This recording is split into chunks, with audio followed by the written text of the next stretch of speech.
Well, hello, everybody, and welcome back to Things You Don't Know. I'm Chandler Foster, hanging out here with our resident historian of everything, Dr. Deneen, I don't know about that.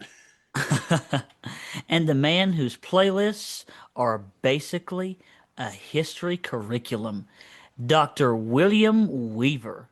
Today, ladies and gentlemen, we're tackling one of my favorite topics: how popular and rock music doesn't just reflect the times, but actually changes them. Culture, norms, and politics, mostly in the United States, but also in places where just listening to a Beatles song could get you in serious trouble. Yeah, like Soviet era Ukraine, where some people literally listen to Western rock on X-rays. Don't worry, we'll get there later. But first, Dr. Weaver, the big question to start us off with, what does music do to society? When people say that music changes the world, is that just romantic nonsense, or did rock and pop actually do something politically and culturally? It's really not nonsense, but it is easy to oversimplify. Think of music in two roles. One, the mirror. It reflects what's already happening: fears, hopes, inequalities, new identities. The megaphone. It amplifies those things, spreads them faster, makes them emotionally unforgettable. Music rarely passes a new law by itself, but it does shape how people feel about laws, wars, race, gender, sexuality, authority, and feelings drive movements. So it's not Bob Dylan promoted civil rights and single handedly ended the Vietnam War, but songs made it harder to ignore what was happening. Yeah, exactly. A song like "The Answer, My Friend, is Blowing in the Wind," which was a 1963 release. It was released right as the civil rights movement was cresting, put questions about peace, war, and freedom into a simple, emotional form. It quickly became a civil rights anthem. Peter, Paul, and Mary sang it at the March on Washington. The song didn't write legislation, but it helped ordinary people attach themselves to the struggle. So music is basically emotional superglue for social change, huh? Wow, that is a great metaphor, Chandler. Thanks. Yeah, and that's as true in the US as under repressive regimes, where listening to forbidden music was itself an act of rebellion. One of those iconic mass influencers was the music from the 1969 Woodstock Festival, which I attended, by the way. Learn more about this event by checking out our podcast on Woodstock. Let's start off with the United States. In the United States, we tend to think of rock as like leather jackets and screaming fans.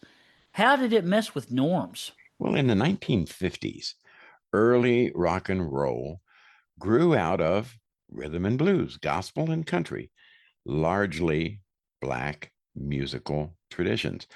When white teenagers started buying records by artists like Chuck Berry and Little Richard, you suddenly had a mass market of young white Americans consuming Black music and, by extension, Black culture. Which in a segregated society is a pretty explosive cultural development. Very true. Rock challenged three big norms at once. One, racial boundaries.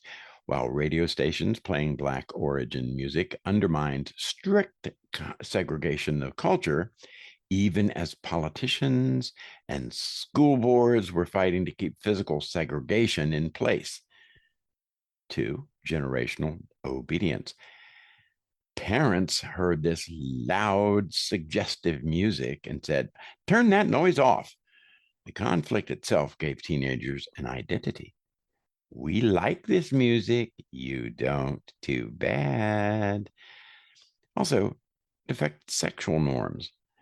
From Elvis's hip shaking, he was called Elvis the Pelvis for a long time. From Elvis's hip shaking to the lyrics, rock was more physically expressive. That terrified moral guardians. So, when we see old clips of adults freaking out about Elvis on TV, it's not just prudishness, it's them sensing a deeper shift. Kids choosing a different culture authority. Yep, I remember the Ed Sullivan show when they made him wear a brace so that he couldn't do some of the gyrations. Isn't that wild? It is Uh, very wild. yeah.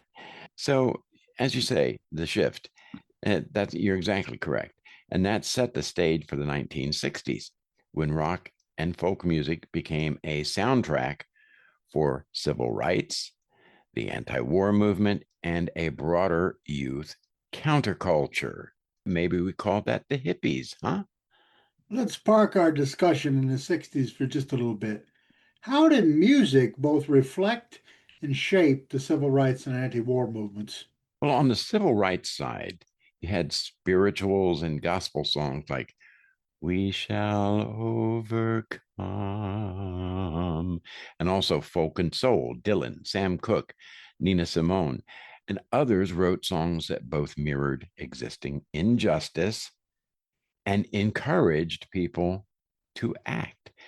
Dylan's Blowing in the Wind and the times that they are a changing captured the sense that the old racial order was morally unsustainable.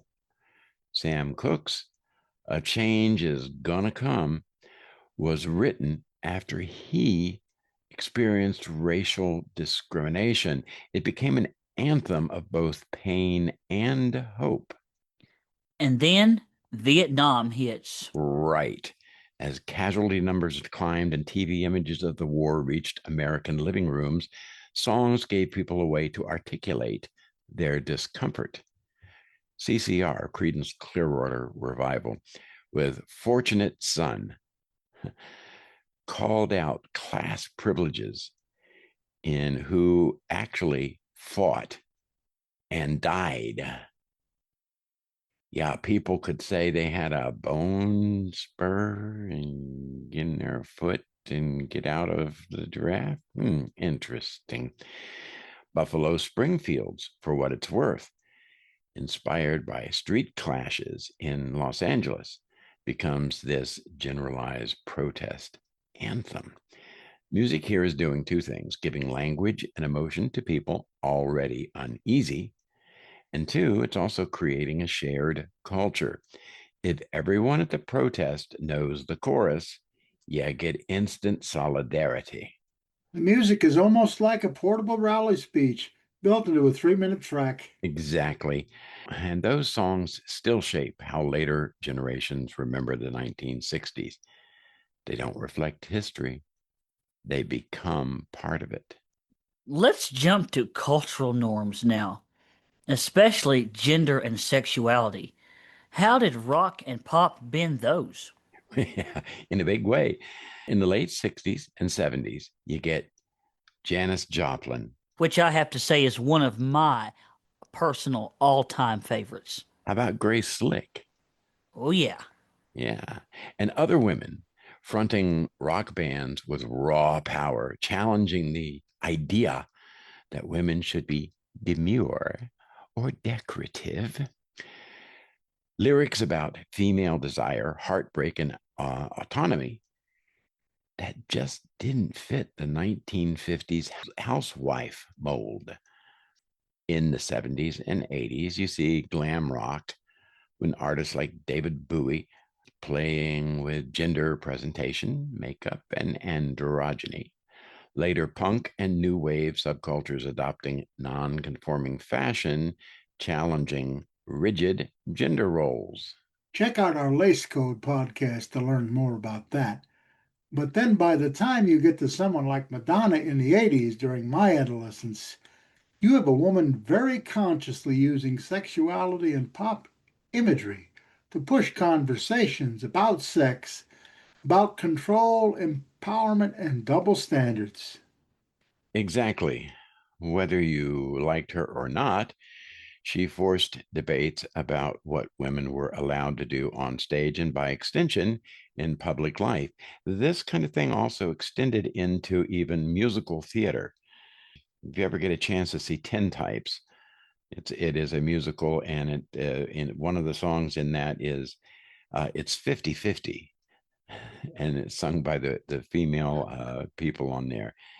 That was funny because I remember I was singing something the other day and you said that it sounded just like that, the same tune and everything. Uh-huh. Yeah.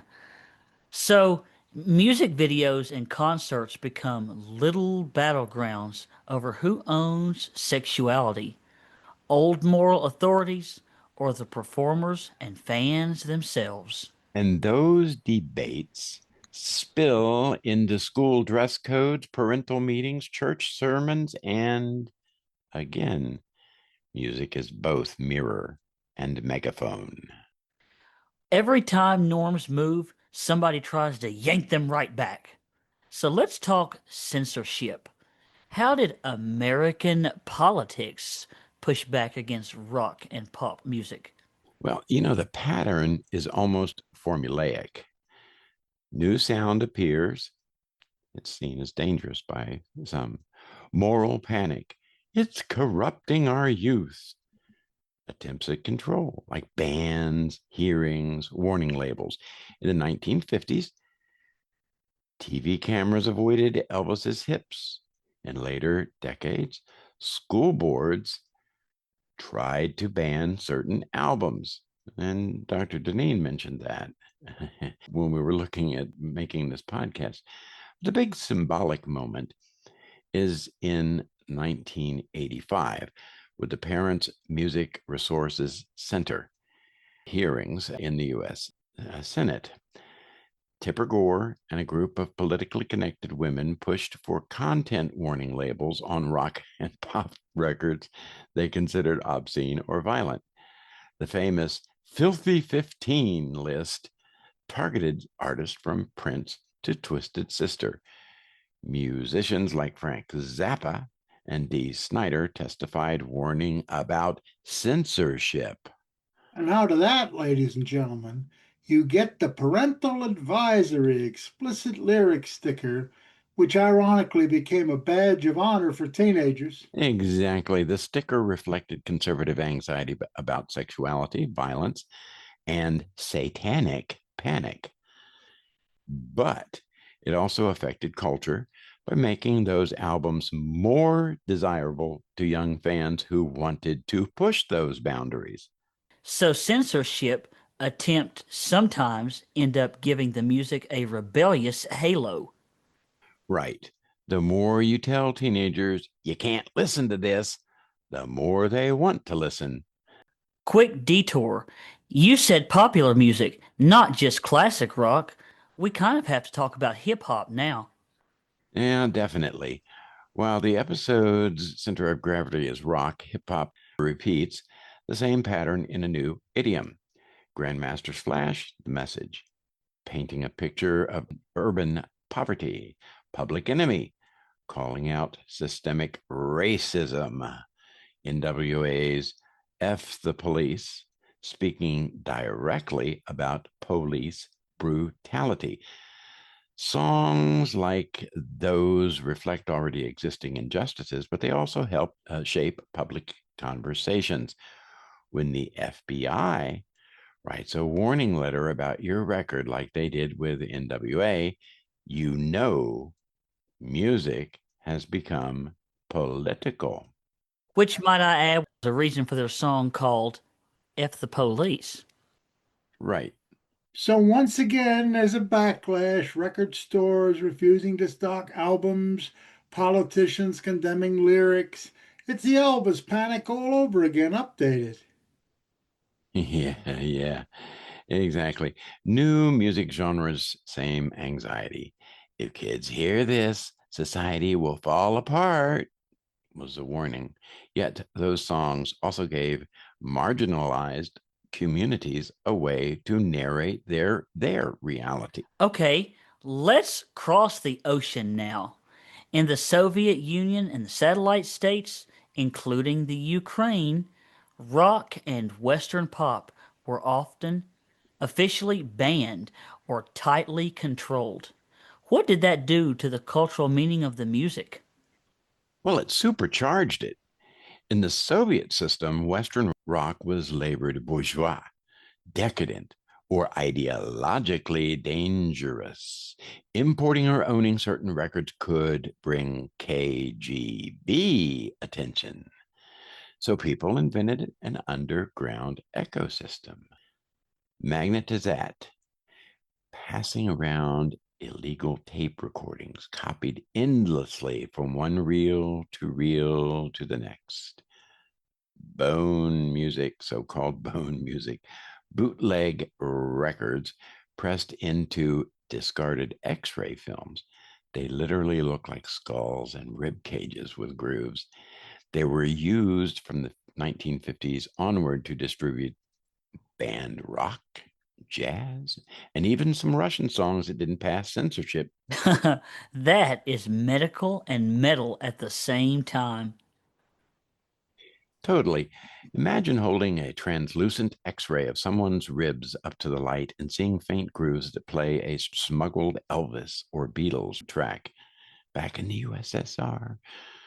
This turned listening into an act of risk and therefore So, identity. unlike the US and the West in general, where rock is mass market, in the USSR and the Iron Curtain satellites, it's like the semi illegal secret society. Yeah, rock clubs, underground concerts, dorm rooms with forbidden tapes. These spaces became mini laboratories for alternative ways of thinking. Historians argue that Western rock and local Soviet rock helped humanize the West and alienated them from the rigid official line, contributing to the erosion of communist authority. So the same riff that makes an American parent say, "That's too loud," might make a Soviet official say, "That's treasonous." Exactly. Same music, different risk level, and therefore different political weight. Well, let's zoom in on Ukraine now specifically. What made the musical story there so unique? Well, Ukraine was part of the Soviet Union, but it had its own language, folk traditions, national aspirations. Under Soviet control, Ukrainian cultural expression was often constrained or co opted. In the 1980s, with Glasnost and Perestroika, Ukrainian rock really began to flourish. Rock culture in the Ukrainian SSR helped modernize youth culture and connect young Ukrainians to global trends, even as it gave space to Ukrainian language, lyrics, and local themes. So, it's got a dual meaning. On one level, it's, yeah, we love rock just like the kids in London or in Detroit. On another level, it's comrades. We're Ukrainian and we're still here. I don't know if they were saying comrades because that was more communist sort of thing, but yeah, exactly. That combination, global musical style, local identity, was powerful.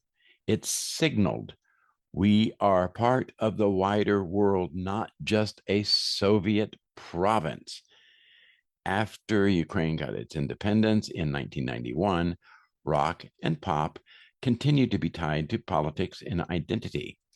During the Orange Revolution in 2004, the Euromaidan protests in 2013 and to 2014, music, rock, pop, and folk filled Kiev's Maidan Nazarost, and that's the Independence Square. A standout example, the Ukrainian rock band Okietzi. They performed at Euromaidan rallies and later become strongly associated with Ukrainian resistance and national pride. So if you're standing in Maiden in the winter, freezing, facing riot police, and your favorite rock band is on stage singing in Ukrainian, that's not just a concert. That's morale, identity, and politics all in the same sound wave. Exactamundo.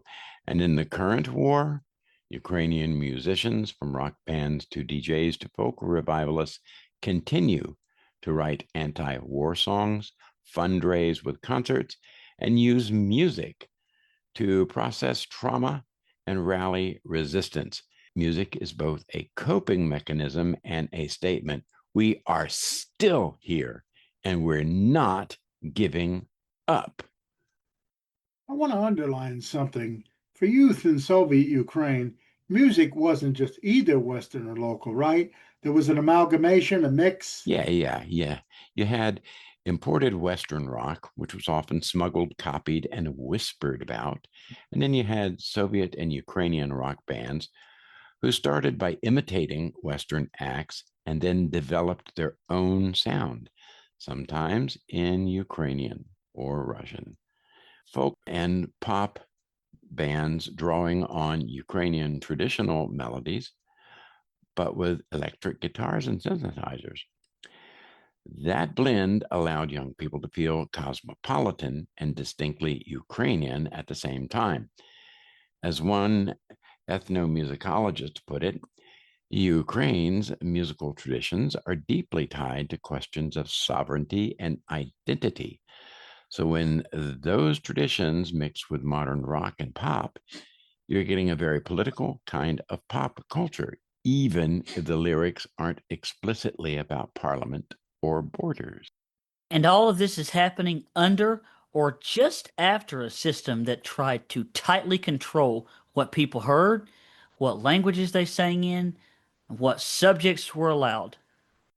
Exactly. So a rock song in Ukrainian can be just a love song on the surface and still carry a political charge. Let's go back to the mechanics of hiding and sharing music, because I'm obsessed with the image of someone passing a contraband cassette in a stairwell. How did people actually do this under Soviet rule? They had several strategies. Smuggled records, like from diplomats, sailors, or travelers, bring a few Western records in. Those become the masters. And then they used home copying, using reel to reel or cassette decks. People copy those masters again and again and again. Each copy loses quality, but the song survives. Bone music, which I discussed earlier. For earlier decades, as we mentioned, people cut grooves into discarded x ray plates to create one sided discs. If the police raid you, these are easier to hide or destroy than bulky vinyl. And then there's code words and informal networks. Fans meet in rock clubs, universities, or dorms. They trade tapes, zines, and lyrics. Trust matters. Informers are a real danger. So listening in that context is inherently political, even if the song is just, say, a sappy love ballad. Exactly. The content matters less than the act. Listening to something forbidden proves to yourself and your friends that the government doesn't fully control your inner life. And in Ukraine, that same pattern blends with a sense of we're not just Soviet citizens, we have our own culture as well.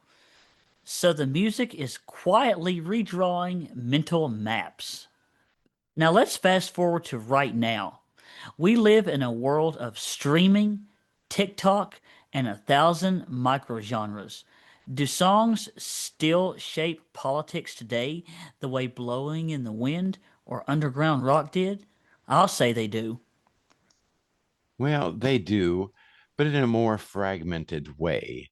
Scholars and journalists point out that we don't really have one or two giant protest anthems that everyone rallies around the way earlier generations did. Instead, protest music is spread across many artists, styles, and platforms, often tied to specific movements like Black Lives Matter, climate activism, or anti war protests.